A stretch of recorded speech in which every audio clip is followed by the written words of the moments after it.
Welcome to Study Win PSC village field assistant എക്സാമിന് വേണ്ടിയിട്ടുള്ള previous year question പേപ്പറിലെ GK and current affairs സെക്ഷനിൽ വരുന്ന 70 ക്വസ്റ്റ്യൻസും ആൻസേഴ്സും അതിൻ്റെ ഇമ്പോർട്ടൻ്റ് ആയിട്ടുള്ള റിലേറ്റഡ് ഫാക്ട്സുമാണ് ഇന്നിവിടെ പഠിക്കുന്നത്. എല്ലാവരും നന്നായിട്ട് തന്നെ പഠിക്കുക. Okay, first question final answer കീയിൽ ഡിലീറ്റഡ് ആയിരുന്നു. അടുത്ത ചോദ്യം, താഴെ തന്നിട്ടുള്ളവയെ കാലഗണന അനുസരിച്ച് ക്രമപ്പെടുത്തുക. അപ്പോൾ ആദ്യം ഈ തന്നിരിക്കുന്ന സംഭവങ്ങളുടെ എല്ലാം വർഷങ്ങളൊന്ന് മാർക്ക് ചെയ്യാം കേട്ടോ, എന്നിട്ട് ക്രമപ്പെടുത്താം. അപ്പോൾ ഇവിടെ ഗുരുവായൂർ സത്യാഗ്രഹം നടന്നത് 1931, പാലിയൻ സത്യാഗ്രഹം 1947-48 കാലയളവിലായിരുന്നു. ചാന്നാർ കലാപം 1859, കുട്ടംകുളം സമരം 1946. ഓക്കെ, ഇനി ഇത് കാലഗണന അനുസരിച്ച് ക്രമപ്പെടുത്താം. അപ്പോൾ ഇവിടെ ആദ്യം വരുന്നത് ചാന്നാർ കലാപം 1859. അടുത്തത് ഗുരുവായൂർ സത്യാഗ്രഹം 1931. അടുത്തത് കുട്ടംകുളം സമരം 1946. ലാസ്റ്റ് പാലിയൻ സത്യാഗ്രഹം 1947-48 കാലയളവിൽ. ഇതെങ്ങനെയാണ് വരേണ്ടത്? 3, 1, 4, 2 എന്നുള്ള ക്രമത്തിലാണ് വരേണ്ടത്. 3, 1, 4, 2 അത് തന്നിരിക്കുന്നതിൽ ഓപ്ഷൻ എ ആണ് കേട്ടോ. 3, 1, 4, 2. അപ്പോൾ എങ്ങനെ വരും? താഴെ തന്നിട്ടുള്ളവയെ കാലഗണന അനുസരിച്ച് ക്രമപ്പെടുത്തുമ്പോൾ ചാന്നാർ കലാപം, ഗുരുവായൂർ സത്യാഗ്രഹം, കുട്ടംകുളം സമരം, പാലിയൻ സത്യാഗ്രഹം. അപ്പോൾ ഈ വർഷങ്ങൾ പ്രത്യേകം നോട്ട് ചെയ്ത് വെക്കുക കേട്ടോ. എന്താണ്? ഗുരുവായൂർ സത്യാഗ്രഹം 1931, പാലിയൻ സത്യാഗ്രഹം 1947-48 കാലയളവിൽ, ചാന്നാർ കലാപം നടന്നത് 1859, കുട്ടംകുളം സമരം 1946 നടന്നു. ഓക്കെ, പ്രധാനപ്പെട്ട സംഭവങ്ങളുടെ എല്ലാം വർഷങ്ങൾ ഓർത്ത് വയ്ക്കുക കേട്ടോ. ഇടയ്ക്കിടയ്ക്ക് വായിച്ചാൽ മതി, അപ്പോൾ തന്നെ ഓർമ്മ വന്നോളൂ. ചേരുംപടി ചേർക്കുക. 1857 കലാപസ്ഥലം, നേതാക്കൾ. ഓപ്ഷൻ എ ആണ് ഇവിടെ കറക്റ്റ്. ബറേലി, ഖാൻ ബഹദൂർ. ബറൌട്ട് പർഗാന, ഷാമാൽ. ഫൈസാബാദ്, മൗലവി അഹമ്മദുള്ള. ബീഹാർ, കൻവർ സിംഗ്. അപ്പോൾ ചേരുംപടി ചേർക്കുക. 1857 കലാപസ്ഥലം, നേതാക്കൾ. ബറേലി, ഖാൻ ബഹദൂർ. ബറൌട്ട് പർഗാന, ഷാമാൽ. ഫൈസാബാദ്, മൗലവി അഹമ്മദുള്ള. ബീഹാർ, കൻവർ സിംഗ്. ബീഗം ഹസ്രത്ത് മഹൽ ലക്നൌവിലെ നേതാവായിരുന്നു കേട്ടോ. ലക്നൌവിലെ നേതാവായിരുന്നു ബീഗം ഹസ്രത്ത് മഹൽ. അപ്പോൾ അതൊന്നും ഓർത്ത് വെച്ചോണം. ലക്നൌവിലെ നേതാവായിരുന്നു ബീഗം ഹസ്രത്ത് മഹൽ. ഓക്കെ,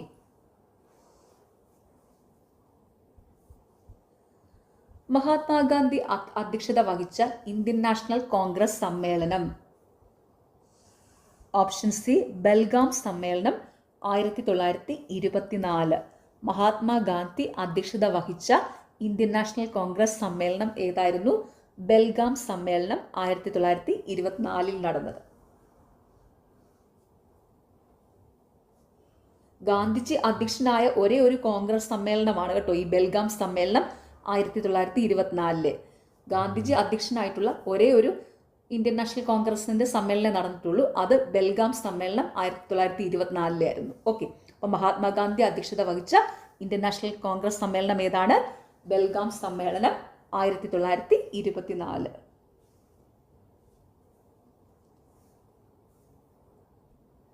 പ്രാതിനിധ്യമില്ലാതെ നികുതിയില്ല ഈ മുദ്രാവാക്യം ഏത് സംഭവവുമായി ബന്ധപ്പെട്ടിരിക്കുന്നു?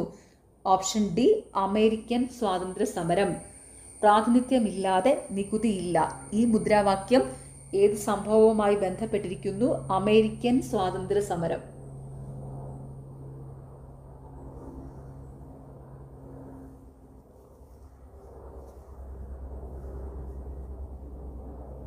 ഈ മുദ്രാവാക്യം മുന്നോട്ട് വെച്ച വ്യക്തി സാമുവൽ ആഡംസ് ആണ്. പ്രാതിനിധ്യമില്ലാതെ നികുതിയില്ല ഈ മുദ്രാവാക്യം മുന്നോട്ട് വെച്ചതാരാണ്? Samuel Adams. Samuel Adams.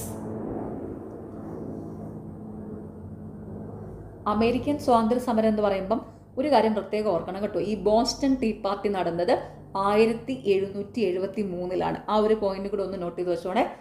American സ്വാതന്ത്ര്യ സമരവുമായിട്ട് റിലേറ്റ് ചെയ്ത് നടന്ന Boston tea party 1773 okay. Boston tea party നടന്ന വർഷം PSC എപ്പോഴും ചോദിക്കാറുണ്ട്. 1773.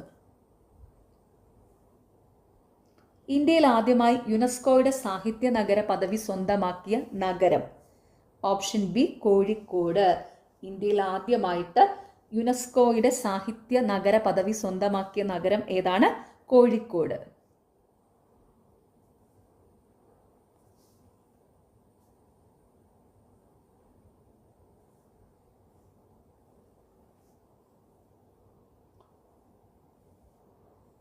ഇന്ത്യയിലെ ആദ്യത്തെ യുനെസ്കോയുടെ സംഗീത നഗരമാണ് ഗ്വാളിയോർ. അതും കൂടി ഒന്ന് ഓർത്ത് വെച്ചോണേ. ഇന്ത്യയിൽ ആദ്യമായിട്ട് യുനെസ്കോയുടെ സംഗീത നഗര പദവി സ്വന്തമാക്കിയ നഗരം ഗ്വാളിയോർ ആണ്. സംഗീത നഗര പദവി സ്വന്തമാക്കിയത് ഗ്വാളിയോർ. ഓക്കെ. ഭൂസ്ഥിര ഉപഗ്രഹങ്ങളുടെ പ്രത്യേകതകൾ കണ്ടെത്തുക. ഓപ്ഷൻ എ ആണ് കറക്റ്റ്. 1ഉം 4ഉം. അപ്പോൾ ഭൂസ്ഥിര ഉപഗ്രഹങ്ങളുടെ പ്രത്യേകതകൾ.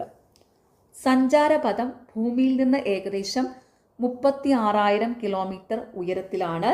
വാർത്താവിനിമയത്തിനും ദിന അന്തരീക്ഷ സ്ഥിതി മനസ്സിലാക്കുന്നതിനും പ്രയോജനപ്പെടുത്തുന്നു. ഭൂസ്ഥിര ഉപഗ്രഹങ്ങളുടെ പ്രത്യേകതകൾ. സഞ്ചാരപഥം ഭൂമിയിൽ നിന്ന് ഏകദേശം 36,000 കിലോമീറ്റർ ഉയരത്തിലാണ്. വാർത്താവിനിമയത്തിനും ദിന അന്തരീക്ഷ സ്ഥിതി മനസ്സിലാക്കുന്നതിനും പ്രയോജനപ്പെടുത്തുന്നു. ബ്രഹ്മപുത്രയുടെ പോഷക നദികളിൽ ശരിയായ ജോഡി ഏത്? Option A Manas Subansiri. ബ്രഹ്മപുത്രയുടെ പോഷക നദികളിൽ ശരിയായ ജോഡികൾ ഏതാണ്? മാനസും സുബൻസിരിയും.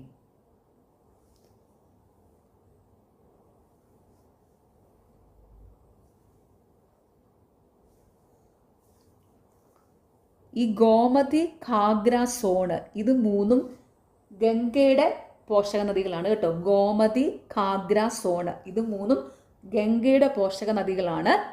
ബ്രഹ്മപുത്രയുടെ പോഷക നദികളാണ് മാനസ്, സുബൻസിരി, ലോഹിത്, ടീസ്റ്റ. അത് പ്രത്യേകം ഓർത്ത് വെച്ചോണേ. ബ്രഹ്മപുത്രയുടെ പോഷക നദികൾ ഏതൊക്കെയാണ്?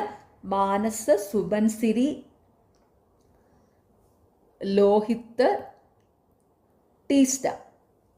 ഓക്കെ. ഈ തന്നിരിക്കുന്നതിൽ മാനസ്, സുബൻസിരി, ലോഹിത്, ടീസ്റ്റ ഇത് ബ്രഹ്മപുത്രയുടെ പോഷക നദികളാണ്. ഈ ഗോമതി, ഘാഗ്ര, സോണ് ഇത് മൂന്നും ഗംഗയുടെ പോഷക നദികളാണ് കേട്ടോ. ഗോമതി, ഘാഗ്ര, സോണ് ഇത് മൂന്നും ഗംഗയുടെ പോഷക നദികളാണ്. ബ്രഹ്മപുത്രയുടെ പോഷക നദികളാണ് മാനസ്, സുബൻസിരി, ലോഹിത്, ടീസ്റ്റ. ഓക്കെ. അപ്പോൾ ഇവിടെ തന്നിരിക്കുന്നതിൽ കറക്റ്റായിട്ട് ശരിയായ ജോഡി കറക്റ്റ് ആവുന്നത് ഓപ്ഷൻ എ മാനസ്, സുബൻസിരി ഇതാണ് ബ്രഹ്മപുത്രയുടെ പോഷക നദികൾ. ഓക്കെ. ജോഡി കറക്റ്റ് ആവുന്നത്.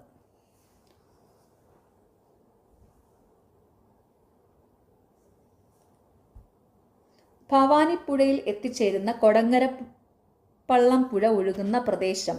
Option C Attappadi. ഭവാനിപ്പുഴയിൽ എത്തിച്ചേരുന്ന കൊടങ്ങരപ്പള്ളം പുഴ ഒഴുകുന്ന പ്രദേശം ഏതാണ്? അട്ടപ്പാടി.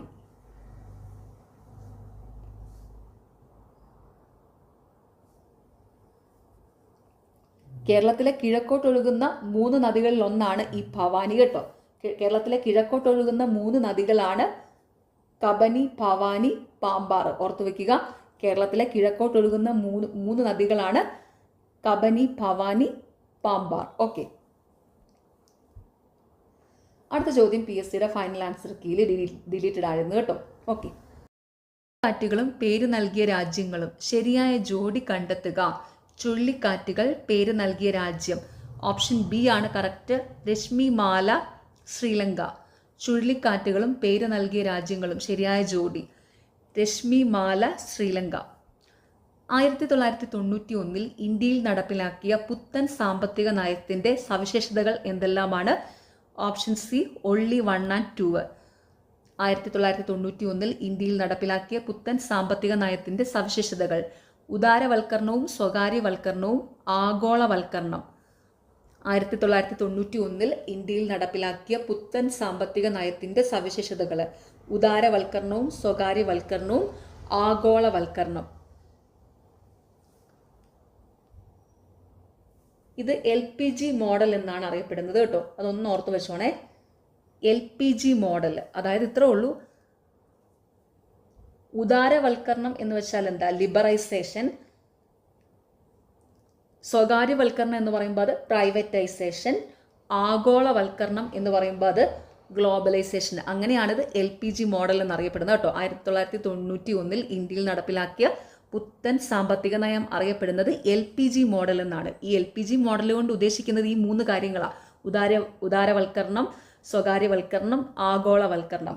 ഉദാരവൽക്കരണം എന്ന് വെച്ചാൽ എന്താ? ലിബറൈസേഷൻ. ലിബറൈസേഷൻ്റെ ആ എല്ലാണ് ഇത് എല്ല് വരുന്നത്. പിന്നെ P എന്ന് പറയുന്നത് എന്താണ്? പ്രൈവറ്റൈസേഷൻ, അതാണ് സ്വകാര്യവൽക്കരണം.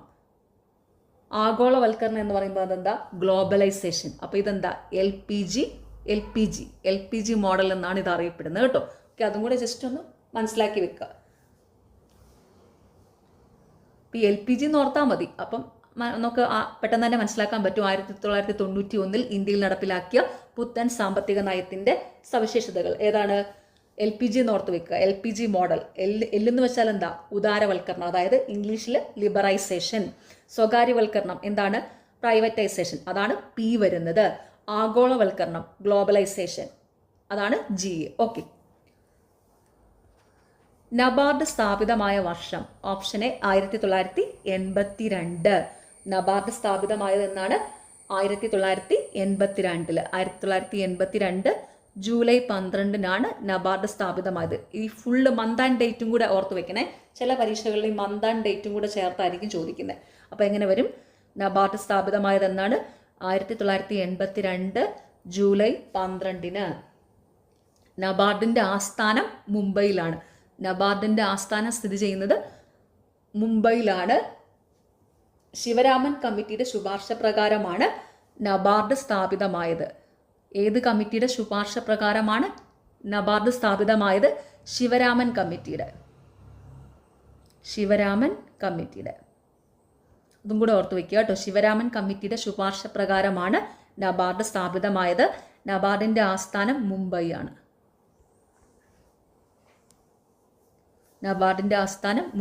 നബാർഡ് സ്ഥാപിതമായത് 1982 ജൂലൈ 12.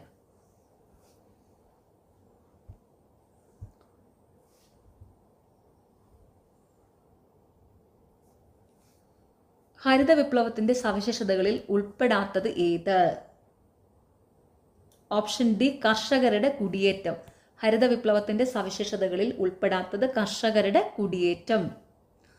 ഹരിത വിപ്ലവത്തിന്റെ സവിശേഷതകളിൽ ഉൾപ്പെടുന്നവയാണ് അത്യുൽപാദന ശേഷിയുള്ള വിത്തിനങ്ങൾ, രാസവളങ്ങളുടെ ഉപയോഗം, യന്ത്രവൽക്കരണം. ഹരിത വിപ്ലവത്തിന്റെ സവിശേഷതകളിൽ ഉൾപ്പെടുന്നവ: അത്യുൽപാദന ശേഷിയുള്ള വിത്തിനങ്ങൾ, രാസവളങ്ങളുടെ ഉപയോഗം, യന്ത്രവൽക്കരണം. അപ്പോൾ ആ പോയിന്റ്സും കൂടെ ഓർത്ത് വെക്കുക കേട്ടോ. ഹരിത വിപ്ലവത്തിന്റെ സവിശേഷതകൾ.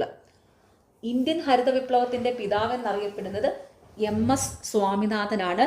ലോക ഹരിത വിപ്ലവത്തിന്റെ പിതാവ് എന്നറിയപ്പെടുന്നത് നോർമാൻ ബോർലോഗ് ആണ്. ആ ഒരു പോയിന്റ് ഇമ്പോർട്ടൻ്റ് ആണ്. ഇന്ത്യൻ ഹരിത വിപ്ലവത്തിന്റെ പിതാവ് എന്നറിയപ്പെടുന്നത് MS സ്വാമിനാഥൻ.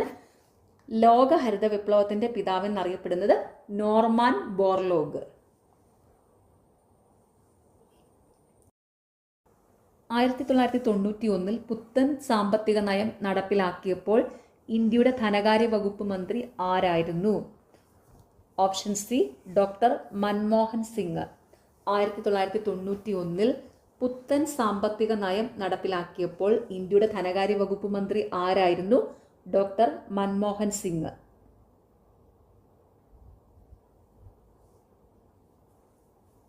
അക്കാലത്തെ ഇന്ത്യയിലെ പ്രധാനമന്ത്രി PV നരസിംഹറാവു ആയിരുന്നു കേട്ടോ. അതൊന്ന് ഓർത്ത് വെക്കുക. 1991 പുത്തൻ സാമ്പത്തിക നയം നടപ്പിലാക്കുമ്പോൾ ഇന്ത്യയുടെ പ്രധാനമന്ത്രി PV നരസിംഹറാവു ആയിരുന്നു. അന്നേരത്തെ ധനകാര്യ വകുപ്പ് മന്ത്രി ഡോക്ടർ മൻമോഹൻ സിംഗ് ആയിരുന്നു. ഓക്കെ. ഇപ്പോഴത്തെ ഇന്ത്യയുടെ ധനകാര്യ വകുപ്പ് സഹമന്ത്രി ആരാണ്? Option B Pankaj Chaudhary. ഇപ്പോഴത്തെ ഇന്ത്യയുടെ ധനകാര്യ വകുപ്പ് സഹമന്ത്രി ആരാണ്? പങ്കജ് ചൗധരി. ഇപ്പോഴത്തെ ഇന്ത്യയുടെ ധനകാര്യ വകുപ്പ് മന്ത്രി നിർമ്മല സീതാരാമനാണ്. അത് ഓർത്തു വെക്കുക. ഇപ്പോഴത്തെ ഇന്ത്യയുടെ ധനകാര്യ വകുപ്പ് മന്ത്രി നിർമ്മല സീതാരാമൻ, ധനകാര്യ വകുപ്പ് സഹമന്ത്രി പങ്കജ് ചൗധരി. രണ്ടും തമ്മിൽ മാറിപ്പോകരുത് കേട്ടോ. എല്ലാവർക്കും ധനകാര്യ വകുപ്പ് മന്ത്രി ആരാണെന്ന് അറിയാമല്ലോ. അതാരാണ്? നിർമ്മല സീതാരാമൻ. ധനകാര്യ വകുപ്പ് സഹമന്ത്രി Pankaj Chaudhary. Okay. National Stock Exchange സൂചികയുടെ പേര് എന്താണ്? Option B Nifty. NIFTY, Nifty. National Stock Exchange സൂചികയുടെ പേരെന്താണ്? നിഫ്റ്റി. നാഷണൽ സ്റ്റോക്ക് എക്സ്ചേഞ്ച് സൂചികയുടെ പേരെന്താണ്? Nifty. NIFTY, Nifty. Bombay Stock Exchange സൂചികയുടെ പേരാണ് സെൻസെക്സ്. അതും കൂടി ഒന്ന് ഓർത്ത് വെച്ചോണേ. ബോംബെ സ്റ്റോക്ക് എക്സ്ചേഞ്ച് സൂചികയുടെ പേരാണ് Sensex. Bombay Stock Exchange. Bombay Stock Exchange സൂചികയുടെ പേരാണ് സെൻസെക്സ്. അപ്പോൾ PSC എപ്പോഴും ചോദിക്കാറുണ്ട് നാഷണൽ സ്റ്റോക്ക് എക്സ്ചേഞ്ച് സൂചികയുടെ പേരും ബോംബെ സ്റ്റോക്ക് എക്സ്ചേഞ്ച് സൂചികയുടെ പേരും. നാഷണൽ സ്റ്റോക്ക് എക്സ്ചേഞ്ച് സൂചികയുടെ പേര് എന്താണ്? നിഫ്റ്റി. ബോംബെ സ്റ്റോക്ക് എക്സ്ചേഞ്ച് സൂചികയുടെ പേര് സെൻസെക്സ്. നാഷണൽ എന്ന് പറയുമ്പോഴേ നമുക്കറിയാലോ ആ N കൂട്ടി വരുന്ന നിഫ്റ്റി ആയിരിക്കും. അപ്പോൾ മറ്റേത് സെൻസെക്സ്. ഓക്കെ. ബോംബെയുടേത് സെൻസെക്സ്. അങ്ങനെ ഓർത്ത് വെച്ചാൽ മതി. താഴെ പറയുന്ന അവകാശങ്ങളിൽ കോടതി മുഖേന പൗരന് സ്ഥാപിച്ചു കിട്ടുന്ന അവകാശം ഏത്? ഓപ്ഷൻ ഡി സമാധാനപരമായി യോഗം ചേരാനുള്ള അവകാശം. താഴെ പറയുന്ന അവകാശങ്ങളിൽ കോടതി മുഖേന പൗരന് സ്ഥാപിച്ചു കിട്ടുന്ന അവകാശം ഏതാണ്? സമാധാനപരമായി യോഗം ചേരാനുള്ള അവകാശം. അപ്പം ഇതൊരു മൗലിക അവകാശമാണ് കേട്ടോ. ഈ സമാധാനപരമായി യോഗം ചേരാനുള്ള അവകാശം മൗലിക അവകാശമാണ്. മൗലിക അവകാശങ്ങൾ ലംഘിക്കപ്പെട്ടാൽ കോടതിയെ സമീപിച്ച് അത് സ്ഥാപിച്ചെടുക്കാം കേട്ടോ. കോടതി മുഖേന പൗരന് സ്ഥാപിച്ച് കിട്ടുന്ന അവകാശങ്ങളാണ് മൗലിക അവകാശങ്ങൾ. അപ്പം ഇവിടെ എന്താണ്? ഈ സമാധാനപരമായി യോഗം ചേരാനുള്ള അവകാശം ഒരു മൗലിക അവകാശം. അപ്പം അത് കോടതി മുഖേന പൗരന് സ്ഥാപിച്ചു കിട്ടും. പിന്നെ ഇവിടെ കൊടുത്തിരിക്കുന്ന എയും ബിയും സിയും, അതായത് തുല്യ ജോലിക്ക് തുല്യ വേതനം, ജീവനോപാധികൾ ലഭിക്കാനുള്ള അവകാശം, സാമ്പത്തിക ചൂഷണത്തിനെതിരായുള്ള അവകാശം, ഇത് മൂന്നും നിർദ്ദേശക തത്വങ്ങളിലാണ് ഉൾപ്പെടുന്നത്. അപ്പം നിർദ്ദേശക തത്വങ്ങൾ കോടതി മുഖേന നടപ്പാക്കാൻ കഴിയത്തില്ല കേട്ടോ. കോടതി മുഖേന സ്ഥാപിച്ച് കിട്ടത്തില്ല. നിർദ്ദേശക തത്വങ്ങൾ ലംഘിക്കപ്പെട്ടാൽ അത് കോടതി മുഖേന സ്ഥാപിച്ച് കിട്ടത്തില്ല. മൗലികാവകാശങ്ങൾ ലംഘിക്കപ്പെട്ടാൽ അത് നമുക്ക് കോടതി മുഖേന സ്ഥാപിച്ച് കിട്ടും. ഓക്കെ. ഇവിടെ എന്താ? തുല്യ ജോലിക്ക് തുല്യ വേതനം, ജീവനോപാധികൾ ലഭിക്കാനുള്ള അവകാശം, സാമ്പത്തിക ചൂഷണത്തിനെതിരായുള്ള അവകാശം, ഇത് മൂന്നും നിർദ്ദേശക തത്വങ്ങളാണ്. ഇത് ലംഘിക്കപ്പെട്ടു കഴിഞ്ഞാൽ അത് കോടതി മുഖേന അത് സ്ഥാപിച്ച് കിട്ടത്തില്ല. മൗലികാവകാശം ലംഘിക്കപ്പെട്ടാൽ കോടതി മുഖേന സ്ഥാപിച്ചു കിട്ടും. ഓക്കെ. അപ്പോൾ ഇവിടെ സമാധാനപരമായി യോഗം ചേരാനുള്ള അവകാശം ലംഘിക്കപ്പെട്ടാൽ അത് മൗലികാവകാശങ്ങളിൽ ഉൾപ്പെടുന്നതാണ്. അപ്പോൾ അത് ലംഘിക്കപ്പെട്ടാൽ പൗരന് കോടതി മുഖേന സ്ഥാപിച്ച് കിട്ടും. ഓക്കെ.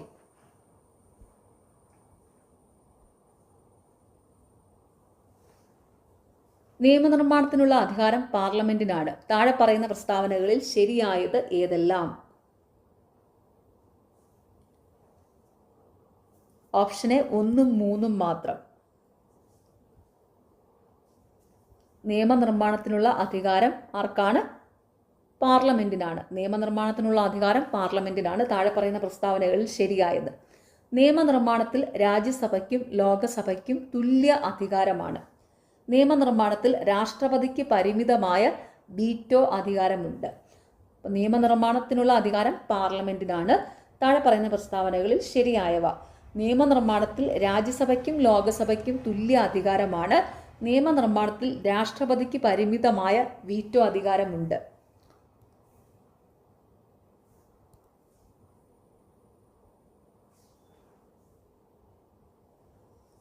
ധനകാര്യ ബില്ലുകൾ ആരംഭിക്കുന്നത് ലോകസഭയിൽ മാത്രമായിരിക്കും കേട്ടോ.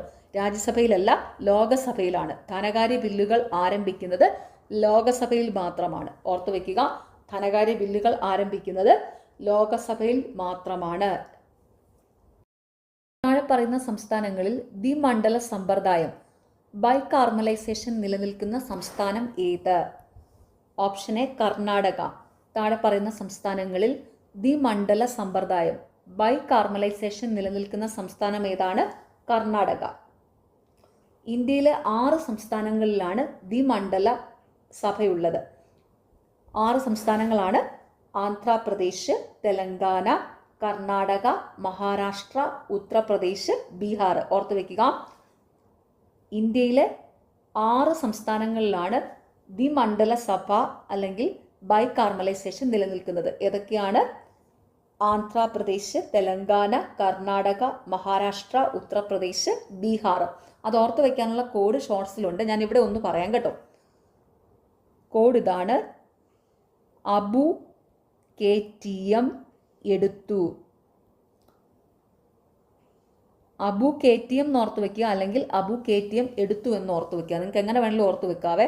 ഓക്കെ.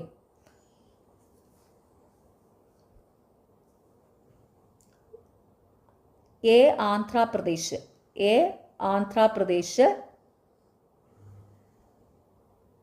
ബി ബീഹാർ,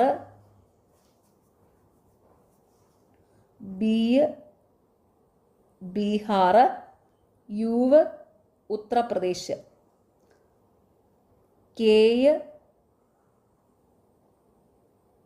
കർണാടകം, ടി തെലങ്കാന, എം മഹാരാഷ്ട്ര.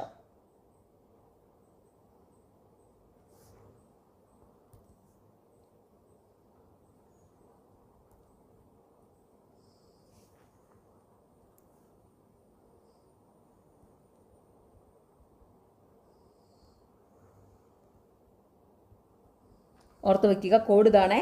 ഇന്ത്യയിൽ ദ്വിമണ്ഡല സഭയുള്ള 6 സംസ്ഥാനങ്ങൾ ഏതൊക്കെയാണ്? കോഡ് ഇതാണ്: അബു KTM അല്ലെങ്കിൽ അബു KTM എടുത്തു. നിങ്ങൾക്ക് ഇഷ്ടമുള്ള രീതിയിൽ ഓർത്ത് വെക്കാം. ഈ അബു KTMൽ 6 സംസ്ഥാനങ്ങൾ വരുന്നുണ്ട്. Okay. A Andhra Pradesh, B Bihar, U Uttar Pradesh, K Karnataka, T Telangana, M Maharashtra. അബു KTM എടുത്തു, അല്ലെങ്കിൽ അബു KTM നോർത്താലും മതി. അബു KTM. അപ്പം എങ്ങനെ വരും? A Andhra Pradesh, B Bihar, U Uttar Pradesh, K Karnataka, T Telangana, M Maharashtra. Okay.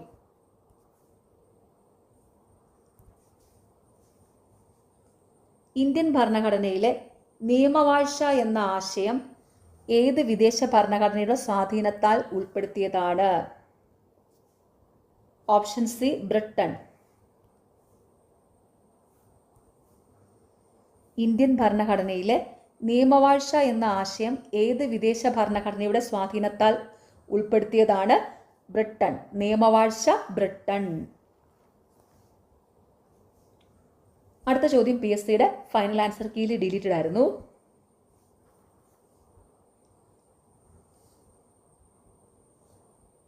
Criminal procedure code CRPCക്ക് പകരമായി വന്ന ഇന്ത്യൻ ശിക്ഷാ നിയമം ഏത്? ഓപ്ഷൻ ബി ഭാരതീയ നാഗരിക് സുരക്ഷാ സംഹിത, അതായത് BNSS കേട്ടോ. ക്രിമിനൽ പ്രൊസീജിയർ കോഡ് CRPCക്ക് പകരമായി നിലവിൽ വന്ന ഇന്ത്യൻ ശിക്ഷാ നിയമം ഏതാണ്? ഭാരതീയ നാഗരിക് സുരക്ഷാ സംഹിത, BNSS. IPCക്ക് പകരമായിട്ട്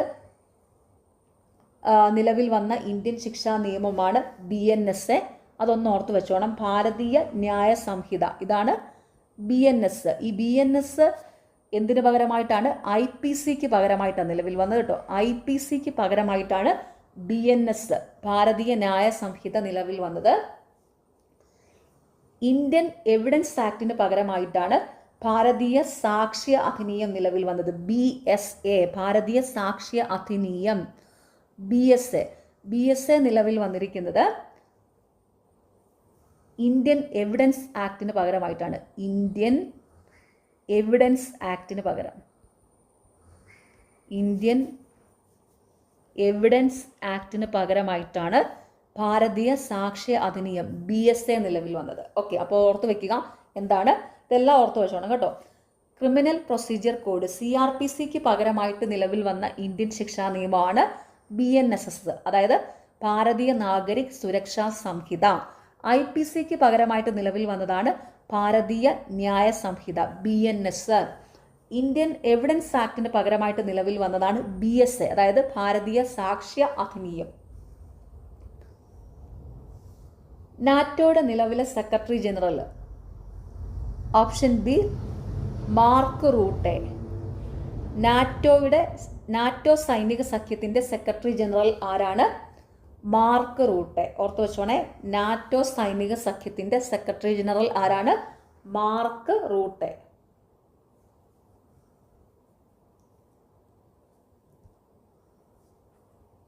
താഴെ പറയുന്ന രണ്ട് പ്രസ്താവനകൾ പരിഗണിക്കുക. ഇതിൽ ഓപ്ഷൻ ഡി ആണ് കേട്ടോ കറക്റ്റ്. ഒന്ന് തെറ്റും രണ്ടാമത്തെ പ്രസ്താവന ശരിയുമാണ്. അപ്പോൾ താഴെ പറയുന്ന പ്രസ്താവനകളിലെ ശരിയായ പ്രസ്താവന വായിക്കാം. എന്താണ്? 1963 കേരള ഭൂപരിഷ്കരണ നിയമത്തിൽ ഭൂ ഉടമസ്ഥതയിൽ പരിധി നിശ്ചയിക്കൽ, മിച്ചഭൂമികൾ നൽകൽ, കുടിയാനാധാരം നിർത്തലാക്കൽ, കൃഷി ചെയ്യുന്ന കുടിയാന്മാർക്ക് ഭൂമിയുടെ ഉടമസ്ഥ അവകാശം നൽകൽ എന്നിവയുമായി ബന്ധപ്പെട്ട വ്യവസ്ഥകൾ ഉണ്ടായിരുന്നു. താഴെ പറയുന്ന പ്രസ്താവനകളിൽ ശരിയായത്: 1963 കേരള ഭൂപരിഷ്കരണ നിയമത്തിൽ ഭൂ ഉടമസ്ഥതയിൽ പരിധി നിശ്ചയിക്കൽ, മിച്ചഭൂമികൾ നൽകൽ, കുടിയാനാധാരം നിർത്തലാക്കൽ, കൃഷി ചെയ്യുന്ന കുടിയാന്മാർക്ക് ഭൂമിയുടെ ഉടമസ്ഥ അവകാശം നൽകൽ എന്നിവയുമായി ബന്ധപ്പെട്ട വ്യവസ്ഥ ഉണ്ടായിരുന്നു.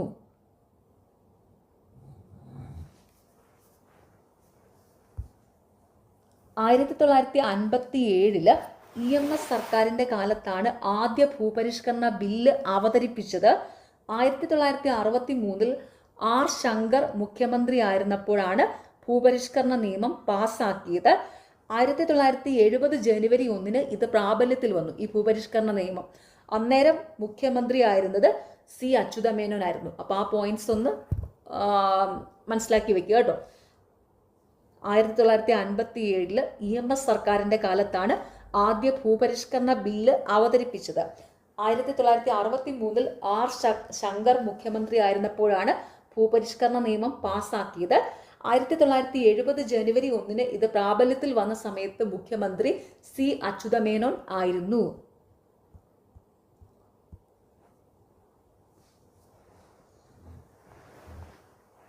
കാലക്രമത്തിൽ എഴുതുക.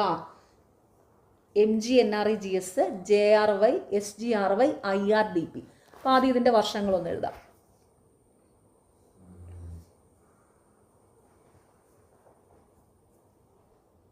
MGNREGS 2006,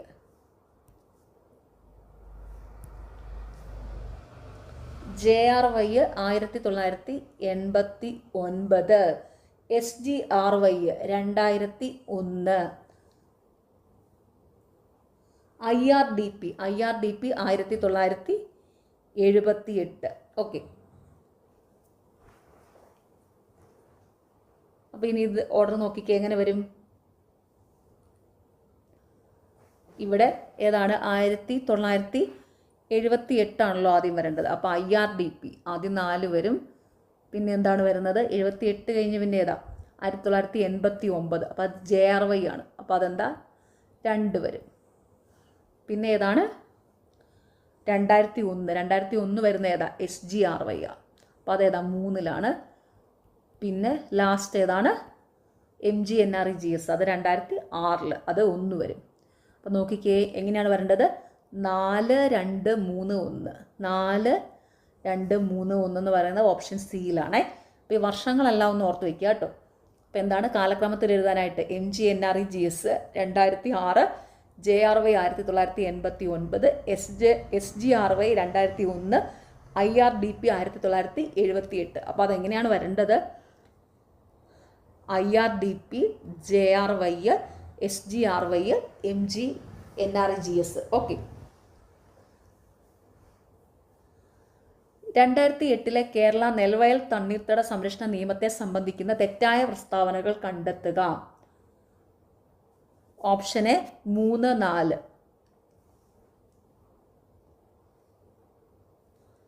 2008 കേരള നെൽവയൽ തണ്ണീർത്തട സംരക്ഷണ നിയമത്തെ സംബന്ധിക്കുന്ന തെറ്റായ പ്രസ്താവനകൾ ഏതൊക്കെയാണ്? പ്രാദേശിക നിരീക്ഷണ സമിതിയുടെ കാലാവധി രൂപീകരണ തീയതി മുതൽ 5 വർഷമായിരിക്കും. 5 വർഷമല്ല 3 വർഷമാണ് കേട്ടോ കറക്റ്റായിട്ട് വരേണ്ടത്. അപ്പോൾ ഈ പ്രസ്താവന തെറ്റാണ്. ഓക്കെ, പ്രാദേശിക നിരീക്ഷണ സമിതിയുടെ കാലാവധി രൂപീകരണ തീയതി മുതൽ 3 വർഷമാണ്. അതാണ് കറക്റ്റ് കേട്ടോ, 5 വർഷമല്ല 3 വർഷം. പ്രാദേശിക തല നിരീക്ഷണ സമിതിയുടെ കൺവീനർ വില്ലേജ് ഓഫീസറാണ്. വില്ലേജ് ഓഫീസർ അല്ല, കൃഷി ഓഫീസറാണ് കേട്ടോ. പ്രാദേശിക തല നിരീക്ഷണ സമിതിയുടെ കൺവീനർ ആരാ? വില്ലേജ് ഓഫീസർ അല്ല. ആരാണ്? കൃഷി ഓഫീസറാണ്. കൃഷി ഓഫീസർ. കൃഷി ഓഫീസർ. അപ്പോൾ നോക്കിക്കേ, അപ്പോൾ ഈ 4ാമത്തെ പ്രസ്താവന തെറ്റാ. ഇവിടെ കൊടുത്തിരിക്കുന്നത് എന്താ? പ്രാദേശിക തല നിരീക്ഷണ സമിതിയുടെ കൺവീനർ ആരാണെന്നാ? Village officer. വില്ലേജ് ഓഫീസർ ആണോ? അല്ല, കൃഷി ഓഫീസറാണ് കേട്ടോ. കൃഷി ഓഫീസറാണ്. അപ്പോൾ ഇവിടെ എങ്ങനെ വരും? 2008 കേരള നെൽവയൽ തണ്ണീർത്തട സംരക്ഷണ നിയമത്തെ സംബന്ധിക്കുന്ന തെറ്റായ പ്രസ്താവനകൾ ഏതൊക്കെയാണ്? പ്രാദേശിക നിരീക്ഷണ സമിതിയുടെ കാലാവധി രൂപീകരണ തീയതി മുതൽ 5 വർഷമായിരിക്കും. പ്രാദേശിക തല നിരീക്ഷണ സമിതിയുടെ കൺവീനർ വില്ലേജ് ഓഫീസറാണ്. ഓക്കെ, അപ്പോൾ കറക്റ്റ് ചെയ്ത് പറയാമല്ലോ. എന്താ? 2008 കേരള നെൽവയൽ തണ്ണീർത്തട സംരക്ഷണ നിയമത്തെ സംബന്ധിക്കുന്ന തെറ്റായ പ്രസ്താവനകൾ ഒന്നുകൂടി ഒന്ന് കറക്റ്റ് ചെയ്ത് പറയുവാണേ. പ്രാദേശിക നിരീക്ഷണ സമിതിയുടെ കാലാവധി രൂപീകരണ തീയതി മുതൽ 3 വർഷമായിരിക്കും. പ്രാദേശിക തല നിരീക്ഷണ സമിതിയുടെ കൺവീനർ കൃഷി ഓഫീസറാണ്. ഓക്കെ, ഇനി ഈ തന്നിരിക്കുന്ന പ്രസ്താവനകളിലെ ശരിയായ പ്രസ്താവനകൾ 2008 കേരള നെൽവയൽ തണ്ണീർത്തട സംരക്ഷണ നിയമത്തെ സംബന്ധിക്കുന്ന ശരിയായ പ്രസ്താവനകളാണ്. ഏതൊക്കെയാണ്? നെൽവയൽ എന്നതിൽ ചിറകളും ചാലുകളും കുളങ്ങളും കൈത്തോടുകളും ഉൾപ്പെടുന്നു. ജില്ലാതല അധികൃത സമിതി രൂപീകരിക്കുന്നത് ജില്ലാ കളക്ടറാണ്. ഓക്കെ,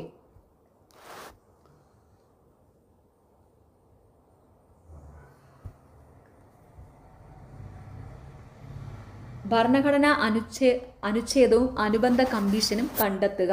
ഇവിടെ ഓപ്ഷൻ ഡി ആണ് കറക്റ്റ് കേട്ടോ. ഓപ്ഷൻ ഡി ആണ് കറക്റ്റ്. അനുച്ഛേദം 315 സംസ്ഥാന പബ്ലിക് സർവീസ് കമ്മീഷൻ. അനുച്ഛേദം 243 സംസ്ഥാന തെരഞ്ഞെടുപ്പ് കമ്മീഷൻ. അനുച്ഛേദം 243 സംസ്ഥാന ധനകാര്യ കമ്മീഷൻ. അനുച്ഛേദം 338 ദേശീയ പട്ടികജാതി കമ്മീഷൻ.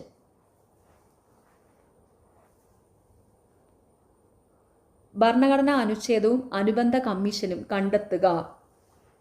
അപ്പോൾ ഇതിൽ കറക്റ്റ് ആയത് ഓപ്ഷൻ ഡി ആണ്. എങ്ങനെയാണ്? ഭരണഘടനാ അനുച്ഛേദവും അനുബന്ധ കമ്മീഷനും എങ്ങനെ വരും? അനുച്ഛേദം 315 സംസ്ഥാന പബ്ലിക് സർവീസ് കമ്മീഷൻ, അതായത് PSC. PSCയുമായിട്ട് ബന്ധപ്പെട്ട അനുച്ഛേദമാണ് അനുച്ഛേദം 315. അത് ഓർത്ത് വയ്ക്കാനുള്ള ക്ലൂ എന്താണ്? PSCയുടെ ഇപ്പം പണ്ട് എല്ലാം എന്താ 3:15 വരെ ആയിരുന്നല്ലോ എക്സാമിൻ്റെ ടൈം. ഇപ്പം നമ്മുടെ പ്രിലിമിനറി എക്സാം 3:15 വരെയാണ്. 3:15 വരെയാണ്. മെയിൻസ് എക്സാം 3:30 വരെയുണ്ട്. അപ്പോൾ നിങ്ങൾ ആ പ്രിലിമിനറി എക്സാമിനേഷൻ്റെ ആ ഒരു ടൈം അങ്ങ് ഓർത്താൽ മതി. 3:15 PSC എക്സാമിൻ്റെ പ്രിലിമിനറി എക്സാമിൻ്റെ ടൈം. എപ്പോഴും മിക്ക പരീക്ഷകളും സാധാരണ ഉച്ചയ്ക്കാണെങ്കിൽ 3:15 തീരുന്നത്. അപ്പോൾ അത് വെച്ച് അങ്ങ് ഓർത്ത് വയ്ക്കുക. സംസ്ഥാന പബ്ലിക് സർവീസ് കമ്മീഷൻ PSCയുമായിട്ട് ബന്ധപ്പെട്ട ആർട്ടിക്കിൾ 3:15 ആ ടൈം വെച്ച് അനുച്ഛേദം 315 എന്ന് ഓർത്ത് വയ്ക്കുക കേട്ടോ. പിന്നെ എന്താണ്?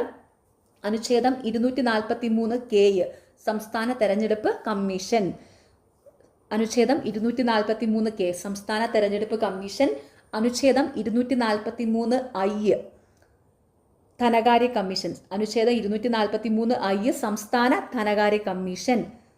അനുച്ഛേദം 338 പട്ടികജാതി കമ്മീഷൻ. അനുച്ഛേദം 338 ദേശീയ പട്ടികജാതി കമ്മീഷൻ. ഓക്കെ, അപ്പോൾ എല്ലാം ഒന്നുകൂടി ഒന്ന് പറയാവേ. ഭരണഘടനാ അനുച്ഛേദവും അനുബന്ധ കമ്മീഷനുകളും. അനുച്ഛേദം 315 സംസ്ഥാന പബ്ലിക് സർവീസ് കമ്മീഷൻ PSC. അനുച്ഛേദം 243 സംസ്ഥാന തെരഞ്ഞെടുപ്പ് കമ്മീഷൻ. അനുച്ഛേദം 243 സംസ്ഥാന ധനകാര്യ കമ്മീഷൻ. അനുച്ഛേദം 338 ദേശീയ പട്ടികജാതി കമ്മീഷൻ. വനിതാ ശിശുക്ഷേമ വകുപ്പ് സ്ത്രീകളുടെ സുരക്ഷയ്ക്കായും ക്ഷേമത്തിനായും നടപ്പിലാക്കിയ പദ്ധതികൾ തിരഞ്ഞെടുക്കുക. ഓപ്ഷൻ ഡി ആണ് കറക്റ്റ്. എല്ലാം ശരിയാണ് കേട്ടോ. അപ്പോൾ ഏതൊക്കെയാണ്? വനിതാ ശിശുക്ഷേമ വകുപ്പ് സ്ത്രീകളുടെ സുരക്ഷയ്ക്കായും ക്ഷേമത്തിനായും നടപ്പിലാക്കിയ പദ്ധതികൾ ഏതൊക്കെയാണ്? അഭയകിരണം, മംഗല്യ, ആശ്വാസനിധി, സഹായഹസ്തം. വനിതാ ശിശുക്ഷേമ വകുപ്പ് സ്ത്രീകളുടെ സുരക്ഷയ്ക്കായും ക്ഷേമത്തിനായും നടപ്പിലാക്കിയ പദ്ധതികൾ ഏതൊക്കെയാണ്? അഭയകിരണം, മംഗല്യ, ആശ്വാസനിധി, സഹായഹസ്തം. ഇന്ത്യയിൽ ആദ്യമായിട്ട് ജല ബജറ്റ് തയ്യാറാക്കിയ സംസ്ഥാനം? Option B Keralam. ഇന്ത്യയിൽ ആദ്യമായി ജല ബജറ്റ്, വാട്ടർ ബജറ്റ് തയ്യാറാക്കിയ സംസ്ഥാനം ഏതാണ്? കേരളം. ഇന്ത്യയിൽ ആദ്യമായിട്ട് ജല ബജറ്റ്, വാട്ടർ ബജറ്റ് തയ്യാറാക്കിയ സംസ്ഥാനം കേരളം. കേരളത്തിലെ എംപ്ലോയ്മെന്റ് എക്സ്ചേഞ്ചുകളിൽ പേര് രജിസ്റ്റർ ചെയ്തിട്ടും തൊഴിൽ ലഭിക്കാത്ത മുതിർന്ന പൗരന്മാർക്കായുള്ള സ്വയം തൊഴിൽ പദ്ധതി ഏത്? Option A Navajeevan. കേരളത്തിലെ എംപ്ലോയ്മെന്റ് എക്സ്ചേഞ്ചുകളിൽ പേര് രജിസ്റ്റർ ചെയ്തിട്ടും തൊഴിൽ ലഭിക്കാത്ത മുതിർന്ന പൗരന്മാർക്കായുള്ള സ്വയം തൊഴിൽ പദ്ധതി ഏതാണ്? നവജീവൻ. ഏത് ഗ്രന്ഥിയാണ് മനുഷ്യ ശരീരത്തിലെ ഉറക്ക രീതികളെ നിയന്ത്രിക്കുന്നത്? ഇത് ബോഡി ക്ലോക്ക് എന്നറിയപ്പെടുന്നു. ഓപ്ഷൻ ബി പീനിയൽ ഗ്രന്ഥി. ഏത് ഗ്രന്ഥിയാണ് മനുഷ്യ ശരീരത്തിലെ ഉറക്ക രീതികളെ നിയന്ത്രിക്കുന്നത്? ഇത് ബോഡി ക്ലോക്ക് എന്നറിയപ്പെടുന്നു. ഓപ്ഷൻ ബി പീനിയൽ ഗ്രന്ഥി. അതായത് മനുഷ്യ ശരീരത്തിലെ 24 മണിക്കൂർ ദിനത്താളക്രമം, അതായത് ഈ ഉറക്കവും ഉണരലും ഒക്കെ, ഇതിനെ നിയന്ത്രിക്കുന്ന ഹോർമോണാണ് മെലാട്ടോണിൻ. ഓർത്തു വയ്ക്കുക, മനുഷ്യ ശരീരത്തിലെ 24 മണിക്കൂറിലെ ദിനത്താളക്രമം എന്ന് വെച്ചാൽ ഉറക്കവും ഉണരലും ഒക്കെ, ഇതിനെയൊക്കെ നിയന്ത്രിക്കുന്ന ഹോർമോണാണ് മെലാട്ടോണിൻ. ഈ മെലാട്ടോണിൻ ഉൽപ്പാദിപ്പിക്കുന്ന ഗ്രന്ഥിയാണ് പീനിയൽ ഗ്രന്ഥി കേട്ടോ. അതൊന്നും ഓർത്ത് വയ്ക്കുക. PSC എപ്പോഴും ചോദിക്കാറുണ്ട് ഉറക്കത്തെ ഉണരലിനെ നിയന്ത്രിക്കുന്ന ഹോർമോൺ ഏതാണെന്ന്. ഏതാണ്? മെലാട്ടോണിൻ. ഈ മെലാട്ടോണിൻ ഉൽപ്പാദിപ്പിക്കുന്ന ഗ്രന്ഥിയാണ് പീനിയൽ ഗ്രന്ഥി. മെലാട്ടോണിൻ എന്ന ഹോർമോൺ ഉൽപ്പാദിപ്പിക്കുന്നത് പീനിയൽ ഗ്രന്ഥിയാണ്. അതുകൊണ്ടാണ് ഈ പീനിയൽ ഗ്രന്ഥിനെ ജൈവ ഘടികാരം അഥവാ ബയോളജിക്കൽ ക്ലോക്ക് അല്ലെങ്കിൽ ബോഡി ക്ലോക്ക് എന്നൊക്കെ വിളിക്കുന്നത് കേട്ടോ. ഓർത്ത് വെക്കുക, മനുഷ്യ ശരീരത്തിലെ ഉറക്ക രീതികളെ അല്ലെങ്കിൽ ഉണരലിനെ, ഉറക്കത്തെ ഉണരലിനെയൊക്കെ നിയന്ത്രിക്കുന്ന ഹോർമോണ് മെലാട്ടോണിനാണ്. ഈ മെലാട്ടോണിൻ എന്ന ഹോർമോൺ ഉൽപ്പാദിപ്പിക്കുന്നത് പീനിയൽ ഗ്രന്ഥിയാണ്. അതുകൊണ്ടാണ് ഈ പീനിയൽ ഗ്രന്ഥിനെ ബോഡി ക്ലോക്ക് അഥവാ ജൈവ ഘടികാരം അഥവാ ബയോളജിക്കൽ ക്ലോക്ക് എന്ന് വിളിക്കുന്നത്. ഓക്കെ, ഇത് ഇമ്പോർട്ടൻ്റ് ആയിട്ടുള്ളൊരു ക്വസ്റ്റ്യൻ ആണ്. PSC എപ്പോഴും ചോദിക്കാറുണ്ട് മനുഷ്യ ശരീരത്തിലെ ദിനത്താളക്രമം, അതായത് ഉറക്കത്തെയും ഉണരലിനെയും നിയന്ത്രിക്കുന്ന ഹോർമോൺ ഏതാണെന്ന്. ഏത് ഹോർമോണാണ്? മെലാട്ടോണിൻ. ഈ മെലാട്ടോണിൻ ഉൽപ്പാദിപ്പിക്കുന്ന ഗ്രന്ഥി ഏതാണ്? പീനിയൽ ഗ്രന്ഥി. അതുകൊണ്ടാണ് ഈ പീനിയൽ ഗ്രന്ഥിനെ ജൈവ ഘടികാരം അഥവാ ബയോളജിക്കൽ ക്ലോക്ക് അഥവാ ബോഡി ക്ലോക്ക് എന്നൊക്കെ വിളിക്കുന്നത്. ഓക്കെ, താഴെ പറയുന്നവയിൽ ഏതാണ് നിയാസിൻ അടങ്ങിയിരിക്കുന്ന vitamin? Option C vitamin B. താഴെ പറയുന്നവയിൽ ഏതാണ് നിയാസിൻ അടങ്ങിയിരിക്കുന്ന വിറ്റാമിൻ? നിയാസിൻ അടങ്ങിയിരിക്കുന്ന വിറ്റാമിൻ ഏതാണ്? Vitamin B. അതായത് വിറ്റാമിൻ ബിയിലെ വിറ്റാമിൻ B3 ആണ് കേട്ടോ. കറക്റ്റായിട്ട് വിറ്റാമിൻ B3 ആണ് നിയാസിൻ എന്നറിയപ്പെടുന്നത്. വിറ്റാമിൻ B3 ആണ് നിയാസിൻ എന്നറിയപ്പെടുന്നത്. ചിക്കൻ പോക്സ് വൈറസിന്റെ ശാസ്ത്രീയ നാമം എന്താണ്? Option D varicella zoster. Chicken pox വൈറസിന്റെ ശാസ്ത്രീയ നാമം എന്താണ്? Varicella zoster. ചിക്കൻ പോക്സ് വൈറസിന്റെ ശാസ്ത്രീയ നാമം എന്താണ്? Varicella zoster. ശരീരത്തിലെ കാർബോഹൈഡ്രേറ്റിന്റെ പ്രധാന പ്രവർത്തനം എന്താണ്? ഓപ്ഷൻ എ ഊർജം നൽകുക. ശരീരത്തിലെ കാർബോഹൈഡ്രേറ്റിന്റെ പ്രധാന പ്രവർത്തനം എന്താണ്? ഊർജം നൽകുക.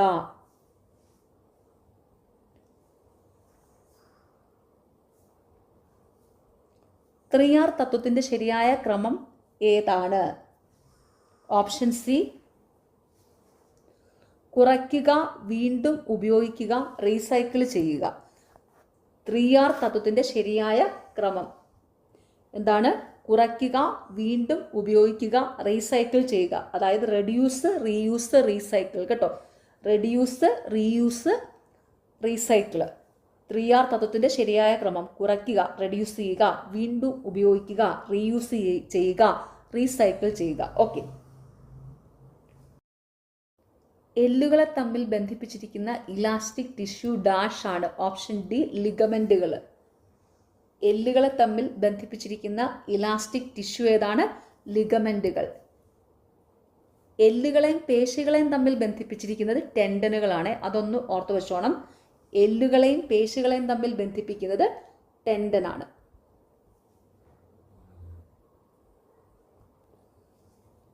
താഴെ പറയുന്നവയിൽ അനിയന്ത്രിതമായ കോശവാർച്ച മൂലം ഉണ്ടാകുന്ന രോഗം ഏതാണ്? Option A cancer. താഴെ പറയുന്നതിൽ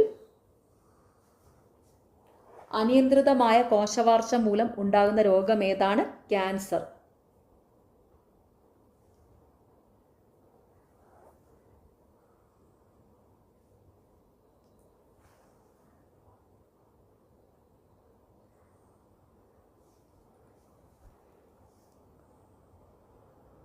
മഹാത്മാഗാന്ധി ദേശീയ ഗ്രാമീണ തൊഴിലുറപ്പ് നിയമത്തിൽ നിന്ന് പ്രയോജനം നേടാൻ യോഗ്യരായവർ താഴെ പറയുന്നതിൽ ആരാണ്? ഓപ്ഷൻ ഡി ഇതൊന്നുമല്ല. ഈ തന്നിരിക്കുന്ന ഒന്നുമല്ല കേട്ടോ. മഹാത്മാഗാന്ധി ദേശീയ ഗ്രാമീണ തൊഴിലുറപ്പ് നിയമത്തിൽ നിന്ന് പ്രയോജനം നേടാൻ യോഗ്യരായവർ ഈ പറയുന്നതിലൊന്നുമല്ല. ഭൂഗുരുത്വാകർഷണം മൂലമുള്ള ത്വരണത്തിന്റെ കൂടിയ വില അനുഭവപ്പെടുന്നത് എവിടെ? Option B ധ്രുവങ്ങളിൽ. ഭൂഗുരുത്വാകർഷണം മൂലമുള്ള ത്വരണത്തിന്റെ കൂടിയ വില അനുഭവപ്പെടുന്നത് എവിടെയാണ്? ധ്രുവങ്ങളിൽ. ഭൂഗുരുത്വാകർഷണം മൂലമുള്ള ത്വരണത്തിന്റെ വില ഏറ്റവും കുറവ് അനുഭവപ്പെടുന്നത് ഭൂകേന്ദ്രത്തിലായിരിക്കും. അതും കൂടി ഒന്ന് ഓർത്ത് വെച്ചോണേ. ഭൂഗുരുത്വാകർഷണം മൂലമുള്ള ത്വരണത്തിന്റെ വില ഏറ്റവും കുറവ് അനുഭവപ്പെടുന്നത് ഭൂകേന്ദ്രത്തിലായിരിക്കും.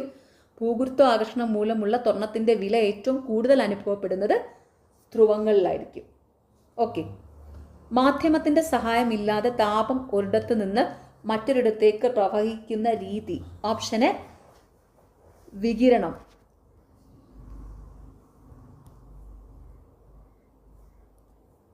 മാധ്യമത്തിന്റെ സഹായം ഇല്ലാതെ താപം ഒരിടത്ത് നിന്ന് മറ്റൊരിടത്തേക്ക് പ്രവഹിക്കുന്ന രീതി ഏതാണ്? വികിരണം.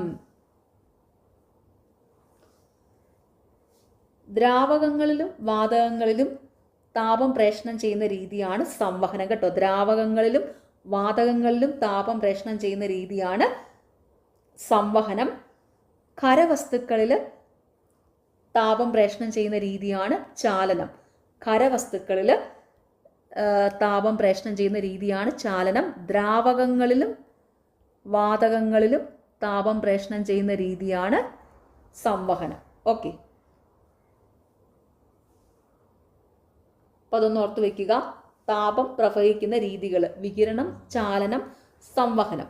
അപ്പോൾ ഇവിടെ വികിരണം എന്ന് പറഞ്ഞാൽ എന്താ? മാധ്യമത്തിന്റെ സഹായമില്ലാതെ താപം ഒരിടത്ത് നിന്ന് മറ്റൊരിടത്തേക്ക് പ്രവഹിക്കുന്ന രീതിയാണ് വികിരണം. ഖരവസ്തുക്കളിൽ താപപ്രേഷണം നടക്കുന്ന രീതിയാണ് ചാലനം.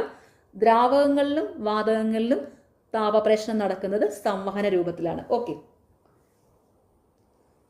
മനുഷ്യന്റെ ശ്രവണ പരിധി ഏതാണ്? എത്രയാണ്? ഓപ്ഷൻ സി 20 ഹെർട്സിനും 20,000 ഹെർട്സിനും ഇടയിൽ. അപ്പോൾ 20 ഹെർട്സ് മുതൽ 20,000 ഹെർട്സ് വരെ മനുഷ്യന്റെ ശ്രവണ പരിധി. എത്ര മുതൽ എത്ര വരെയാണ്? 20 ഹെർട്സ് മുതൽ 20,000 ഹെർട്സ് വരെ. PSC എപ്പോഴും ചോദിക്കുന്ന ചോദ്യം ഇത്. ഓക്കെ. അപ്പോൾ എന്താണ്? മനുഷ്യന്റെ ശ്രവണ പരിധി 20 ഹെർട്സ് മുതൽ 20,000 ഹെർട്സ് വരെ കേട്ടോ. 20 ഹെർട്സ് മുതൽ 20,000 ഹെർട്സ് വരെ. 20 ഹെർട്സിൽ താഴെയുള്ളത് ഇൻഫ്രാസോണിക് എന്നറിയപ്പെടും. 20,000 ഹെർട്സിന് മുകളിലുള്ളത് അൾട്രാസോണിക്കും എന്നറിയപ്പെടും കേട്ടോ. അതൊന്ന് ഓർത്ത് വെച്ചോണേ. 20 ഹെർട്സിൽ താഴെയുള്ളത് ഇൻഫ്രാസോണിക്കും 20,000 ഹെർട്സിന് മുകളിലുള്ളത് അൾട്രാസോണിക് എന്നുമാണ് അറിയപ്പെടുന്നത്. ഇന്ത്യയുടെ 3ാമത് ചാന്ദ്രദൗത്യമായ ചാന്ദ്രയാൻ വിക്ഷേപിച്ചത് എന്ന്? Option B 14 July 2023. ഇന്ത്യയുടെ 3ാമത് ചാന്ദ്രദൗത്യമായ ചാന്ദ്രയാൻ 3 വിക്ഷേപിച്ചതെന്നാണ് 14 ജൂലൈ 2023. ചാന്ദ്രയാൻ 3 ചന്ദ്രനിൽ ലാൻഡ് ചെയ്തത് 2023 ഓഗസ്റ്റ് 23-നാണ്. ഇത് PSC ഇപ്പം ഈയിടെ നടന്ന പരീക്ഷകളിലൊക്കെ ചോദിച്ചിട്ടുണ്ടായിരുന്നു. ചാന്ദ്രയാൻ 3 ചന്ദ്രനിൽ ലാൻഡ് ചെയ്തത് 2023 ഓഗസ്റ്റ് 23-നാണ്. ഇതുകൊണ്ട് ഇന്ത്യൻ ബഹിരാകാശ ദിനം അതായത് നാഷണൽ സ്പേസ് ഡേ ആയിട്ട് നാഷണൽ സ്പേസ് ഡേ അതായത് ഇന്ത്യൻ ബഹിരാകാശ ദിനമായിട്ട് ആചരിക്കുന്നത് ഓഗസ്റ്റ് 23 കേട്ടോ. അതൊന്ന് ഓർത്ത് വെച്ചോണം. ചാന്ദ്രയാൻ 3 ചന്ദ്രനിൽ ലാൻഡ് ചെയ്തത് 2023 ഓഗസ്റ്റ് 23 ഇതുമൂലം ഇന്ത്യൻ ബഹിരാകാശ ദിനം അതായത് നാഷണൽ സ്പേസ് ഡേ ആയിട്ട് ആചരിക്കുന്നത് ഓഗസ്റ്റ് 23 ഓഗസ്റ്റ് 23. ഓക്കെ, അപ്പോൾ ഇത് ഓഗസ്റ്റ് മാസമാണല്ലോ. അപ്പോൾ ഈ ഒരു ചോദ്യം ഇമ്പോർട്ടൻ്റ് ചിലപ്പോൾ ചോദിക്കാൻ സാധ്യതയുണ്ട്. ഇന്ത്യൻ ബഹിരാകാശ ദിനം എന്നാണ് ഓഗസ്റ്റ് 23 കേട്ടോ. ഓഗസ്റ്റ് 23. അപ്പോൾ ഇന്ത്യയുടെ 3ാമത് ചാന്ദ്രദൗത്യമായ ചാന്ദ്രയാൻ 3 വിക്ഷേപിച്ചതെന്നാണ് 14 ജൂലൈ 2023. ഈ 3ാമത്തെ ചാന്ദ്രയാൻ ദൗത്യമായ ചാന്ദ്രയാൻ 3 ചന്ദ്രനിൽ ലാൻഡ് ചെയ്തത് 2023 ഓഗസ്റ്റ് 23 അത് കാരണം ഇന്ത്യൻ ബഹിരാകാശ ദിനമായി ആചരിക്കുന്നത് എന്നാണ് ഓഗസ്റ്റ് 23. ഓക്കെ, അപ്പോൾ വിക്ഷേപിച്ചതും ലാൻഡ് ചെയ്ത തീയതിയും രണ്ടും ഓർത്ത് വയ്ക്കുക. വിക്ഷേപിച്ചത് 14 ജൂലൈ 2023, ലാൻഡ് ചെയ്തത് 2023 ഓഗസ്റ്റ് 23. അപ്പോൾ ഇന്ത്യൻ ബഹിരാകാശ ദിനം എന്നാണ് ഓഗസ്റ്റ് 23. ഓക്കെ, പാളിയിൽ വിള്ളൽ ഉണ്ടാക്കുന്ന വാതകം option D chloro fluoro carbon CFC. Chloro fluoro carbon. Ozone പാളിയിൽ വിള്ളൽ ഉണ്ടാക്കുന്ന വാതകം ക്ലോറോ ഫ്ലൂറോ കാർബൺ CFC. STPയിൽ സ്ഥിതി ചെയ്യുന്ന ഏതൊരു വാതകത്തിൻ്റെയും ഒരു മോളിന് ഉണ്ടായിരിക്കേണ്ട വ്യാപ്തം ഓപ്ഷൻ സി 22.4 ലിറ്റർ. STPയിൽ സ്ഥിതി ചെയ്യുന്ന ഏതൊരു വാതകത്തിൻ്റെയും ഒരു മോളിന് ഉണ്ടായിരിക്കേണ്ട വ്യാപ്തം 22.4 ലിറ്റർ. വൈദ്യുതിയുടെ പിതാവ് എന്നറിയപ്പെടുന്നത് ആര്? Option B Michael Faraday. വൈദ്യുതിയുടെ പിതാവ് എന്നറിയപ്പെടുന്നത് ആരാണ്? Michael Faraday. പുതുതായി കണ്ടുപിടിച്ച ആറ്റോമിക നമ്പർ 118 മൂലകത്തിൻ്റെ പേര് ഓപ്ഷൻ എ ഒഗനേസൺ.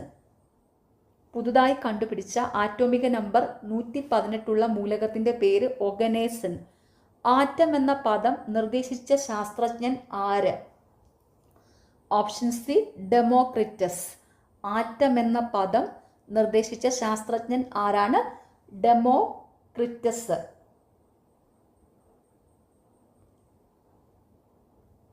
ആറ്റോമിക സിദ്ധാന്തം ആവിഷ്കരിച്ചത് ജോൺ ഡാൾട്ടൺ. അതും കൂടി ഒന്ന് ഓർത്ത് വെച്ചോണേ. ആറ്റോമിക സിദ്ധാന്തം ആവിഷ്കരിച്ചത് ജോൺ ഡാൾട്ടൺ ആണ്. ആറ്റം എന്ന പദം നിർദ്ദേശിച്ചത് ഡെമോക്രാറ്റിസ് ആണ് കേട്ടോ. ആറ്റം എന്ന പദം നിർദ്ദേശിച്ചത് ഡെമോക്രിറ്റസ്. ആറ്റോമിക സിദ്ധാന്തം ആവിഷ്കരിച്ചത് ജോൺ ഡാൾട്ടൺ. രണ്ടും തമ്മിൽ മാറിപ്പോകരുത്. ഓക്കെ, കേരള സംഗീത നാടക അക്കാദമിയുടെ മുഖമാസിക ഏത്? ഓപ്ഷൻ എ കേളി. കേരള സംഗീത നാടക അക്കാദമിയുടെ മുഖമാസിക ഏതാണ്? കേളി. കുമാരനാശാന്റെ പേരിലുള്ള സ്മാരകം സ്ഥിതി ചെയ്യുന്നത് എവിടെ? Option B Thonnakkal. കുമാരനാശാന്റെ പേരിലുള്ള സ്മാരകം സ്ഥിതി ചെയ്യുന്നത് എവിടെയാണ്? തോന്നയ്ക്കൽ. മലയാളത്തിലെ ആദ്യ ചെറുകഥയായ വാസനാവികൃതി ഏത് മാസികയിലാണ് പ്രസിദ്ധീകരിച്ചത്? Option B Vidyavinodini. മലയാളത്തിലെ ആദ്യ ചെറുകഥയായ വാസനാവികൃതി ഏത് മാസികയിലാണ് പ്രസിദ്ധീകരിച്ചത്? വിദ്യാവിനോദിനിയിൽ.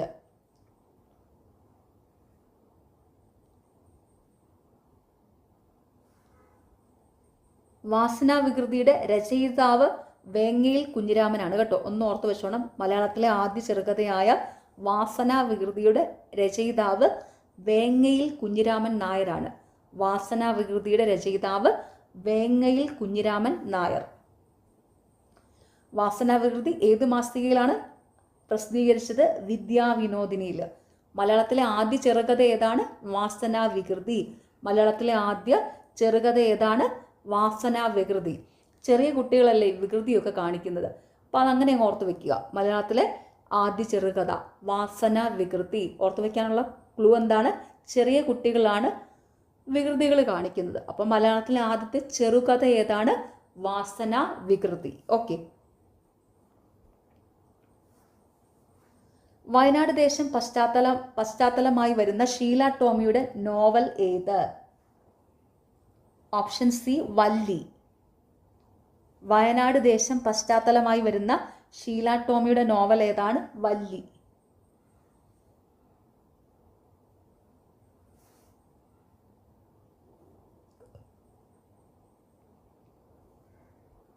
ഭാർഗവി നിലയം എന്ന മലയാള സിനിമയ്ക്ക് ആധാരമായ ചെറുകഥയുടെ പേര്?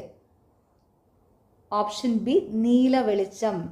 ഭാർഗവി നിലയം എന്ന സിനിമയ്ക്ക് ആധാരമായ ചെറുകഥയുടെ പേര് ഏതാണ്? നീല വെളിച്ചം. നീല വെളിച്ചം ആരുടെ ചെറുകഥയാണ്? വൈക്കം മുഹമ്മദ് ബഷീറിൻ്റെ കേട്ടോ. നീല വെളിച്ചം ആരുടെ ചെറുകഥയാ? നീല വെളിച്ചം എന്ന് പറയുന്ന കൃതി വൈക്കം മുഹമ്മദ് ബഷീറിൻ്റെയാണ്. നീല വെളിച്ചം വൈക്കം മുഹമ്മദ് ബഷീറിൻ്റെ കൃതിയാണ്. അപ്പോൾ എന്താണ്? ഭാർഗവി നിലയം എന്ന മലയാള സിനിമയ്ക്ക് ആധാരമായ ചെറുകഥയുടെ പേരെന്താ? നീല വെളിച്ചം. താഴെ കൊടുത്ത പ്രസ്താവനകളിൽ ശരിയായത് ഏതൊക്കെ? ഓപ്ഷൻ ഡി ഇത് മൂന്നും ശരിയാണ് കേട്ടോ. താഴെ കൊടുത്തിരിക്കുന്ന 3 പ്രസ്താവനകളും ശരിയാണ്. ശരിയായ പ്രസ്താവനകൾ: ഒളിമ്പിക്സിൽ മെഡൽ നേടിയ ആദ്യ മലയാളിയാണ് മാനുവൽ ഫെഡറിക്. ഒളിമ്പിക്സ് സെമി ഫൈനലിൽ എത്തിയ ആദ്യ മലയാളി വനിതയാണ് ഷൈനി വിൽസൺ. PT ഉഷയാണ് ഒളിമ്പിക്സ് ഫൈനലിലെത്തിയ ആദ്യ ഇന്ത്യൻ വനിത. താഴെ കൊടുത്ത പ്രസ്താവനകളിൽ ശരിയായത്: ഒളിമ്പിക്സിൽ മെഡൽ നേടിയ ആദ്യ മലയാളിയാണ് മാനുവൽ ഫെഡറിക്. ഒളിമ്പിക്സ് സെമി ഫൈനലിൽ എത്തിയ ആദ്യ മലയാളി വനിതയാണ് ഷൈനി വിൽസൺ. PT ഉഷയാണ് ഒളിമ്പിക് ഫൈനലിലെത്തിയ ആദ്യ ഇന്ത്യൻ വനിത. ഈ 3 പോയിന്റ്സും ഇമ്പോർട്ടൻ്റ് ആണ്, നോട്ട് ചെയ്ത് വെച്ചോണം കേട്ടോ. 3ഉം കൺഫ്യൂസിങ് ചോദ്യമാണ്, കൺഫ്യൂസിങ് ആയിട്ടുള്ള ചോദ്യമാണ്, ഇമ്പോർട്ടൻറ്റുമാണ്. അപ്പോൾ ഒളിമ്പിക്സ് ഫൈനലിലെത്തിയ ആദ്യ ഇന്ത്യൻ വനിത ആരാണ്? PT ഉഷ. ഒളിമ്പിക്സ് സെമി ഫൈനലിലെത്തിയ ആദ്യ മലയാളി വനിത ഷൈനി വിൽസൺ. ഒളിമ്പിക് മെഡൽ നേടിയ ആദ്യ മലയാളി മാനുവൽ ഫെഡറിക്. ഓക്കെ. താഴെ കൊടുത്ത പ്രസ്താവനകളിൽ ശരിയായത് ഏതൊക്കെ? ഓപ്ഷൻ ബി 2ഉം 3ഉം മാത്രം ശരി. ശരിയായ പ്രസ്താവനകൾ: 2023 അർജുന അവാർഡ് ലഭിച്ച ലോങ് ജംപ് താരമാണ് മുരളി ശ്രീശങ്കർ. 2023 അർജുന അവാർഡ് ലഭിച്ച ക്രിക്കറ്റ് താരമാണ് മുഹമ്മദ് ഷമി. താഴെ കൊടുത്ത പ്രസ്താവനകൾ ശരിയായത്: 2023 അർജുന അവാർഡ് ലഭിച്ച ലോങ് ജംപ് താരമാണ് മുരളി ശ്രീശങ്കർ. 2023 അർജുന അവാർഡ് ലഭിച്ച ക്രിക്കറ്റ് താരമാണ് മുഹമ്മദ് ഷമി. ഇന്ത്യയുടെ ഏറ്റവും ഉയർന്ന കായിക ബഹുമതി ഏതാണ്? ധ്യാൻചന്ദ് ഖേൽരത്ന അവാർഡ്. ഇന്ത്യയുടെ ഏറ്റവും ഉയർന്ന കായിക ബഹുമതി ഏതാ? ധ്യാൻചന്ദ് ഖേൽരത്ന അവാർഡ്. അർജുന അവാർഡ് അല്ല, ധ്യാൻചന്ദ് ഖേൽരത്ന അവാർഡാണ് ഇന്ത്യയിലെ ഏറ്റവും ഉയർന്ന കായിക ബഹുമതി. ധ്യാൻചന്ദ് ഖേൽരത്ന അവാർഡ്.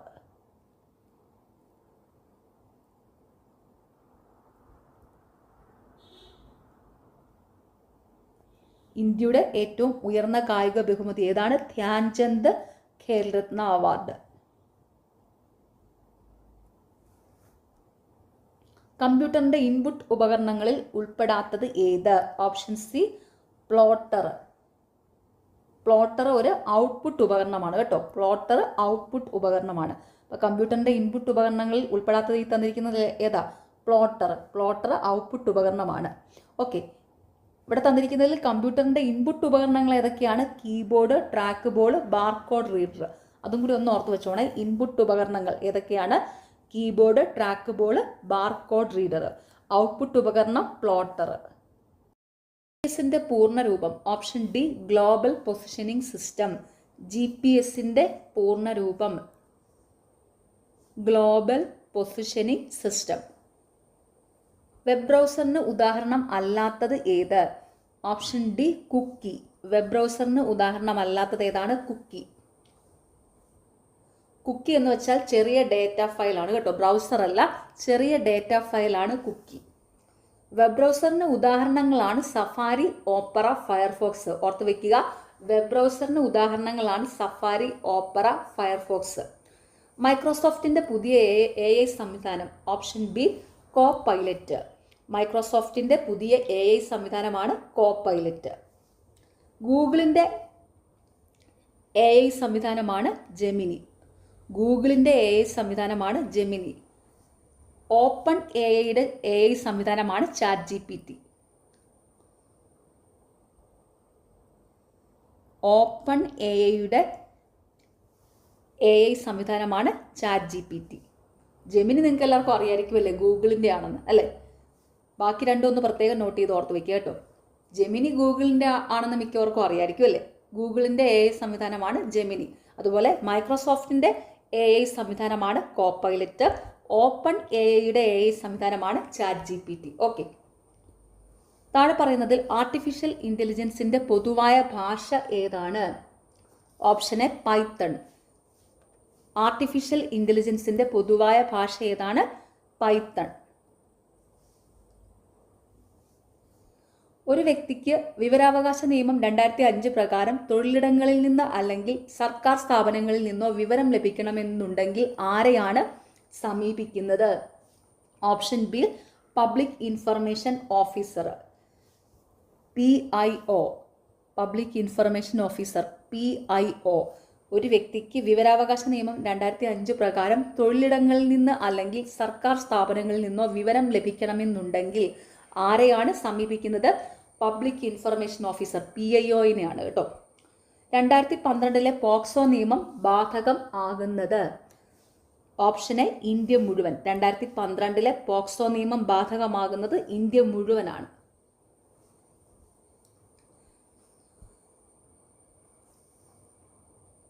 കുട്ടികളെ ലൈംഗികമായി ദുരുപയോഗം ചെയ്യുന്ന കാര്യം പോലീസ് ചൈൽഡ് വെൽഫെയർ കമ്മിറ്റിക്ക് എപ്പോഴാണ് റിപ്പോർട്ട് ചെയ്യേണ്ടത്? ഓപ്ഷൻ ബി റിപ്പോർട്ട് ലഭിച്ച 24 മണിക്കൂറിനുള്ളിൽ. കുട്ടികളെ ലൈംഗികമായി ദുരുപയോഗം ചെയ്യുന്ന കാര്യം പോലീസ് ചൈൽഡ് വെൽഫെയർ കമ്മിറ്റിക്ക് എപ്പോഴാണ് റിപ്പോർട്ട് ചെയ്യേണ്ടത്? റിപ്പോർട്ട് ലഭിച്ച് 24 മണിക്കൂർ. ഏത് അന്താരാഷ്ട്ര സംഘടനയാണ് കുട്ടികളുടെ സംരക്ഷണത്തിന് വേണ്ടി നിലനിൽക്കുന്നത്? Option B UNICEF. ഏത് അന്താരാഷ്ട്ര സംഘടനയാണ് കുട്ടികളുടെ സംരക്ഷണത്തിന് വേണ്ടി നിലനിൽക്കുന്നത്? യുനിസെഫ് ആണ്.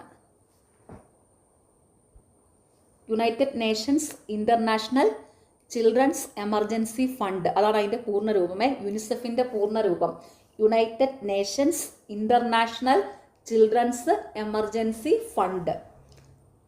ഓർത്തു വെക്കുക, യുനിസെഫ് എന്താണ്? United Nations International Children's Emergency fund.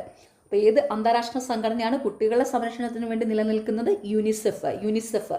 United Nations International Children's Emergency Fund. ഗാർഹിക പീഡന നിയമം 2005. ഗാർഹിക പീഡനം എന്നാൽ എന്താണ്? Option D ABC. സാമ്പത്തിക ദുരുപയോഗം, ശാരീരികമായി ബുദ്ധിമുട്ടിക്കുക, ലൈംഗികമായി ബുദ്ധിമുട്ടിക്കുക. ഗാർഹിക പീഡന നിയമം 2005. ഗാർഹിക പീഡനം എന്നാൽ എന്താണ്? സാമ്പത്തിക ദുരുപയോഗം, ശാരീരികമായി ബുദ്ധിമുട്ടിക്കുക, ലൈംഗികമായി ബുദ്ധിമുട്ടിക്കുക. അടുത്ത ചോദ്യം PSCയുടെ ഫൈനൽ ആൻസർ കീഴിൽ ഡിലീറ്റഡ് ആയിരുന്നു. ലാസ്റ്റ് ക്വസ്റ്റ്യൻ, ഏത് വർഷമാണ് പട്ടികജാതി പട്ടികവർഗ അതിക്രമങ്ങൾ തടയൽ നിയമം നിലവിൽ വന്നത്? Option C 1989.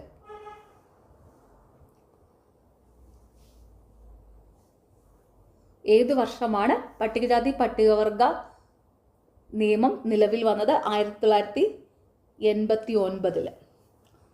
ഓക്കെ, അപ്പോൾ എല്ലാവരും നന്നായിട്ട് തന്നെ പഠിക്കുക.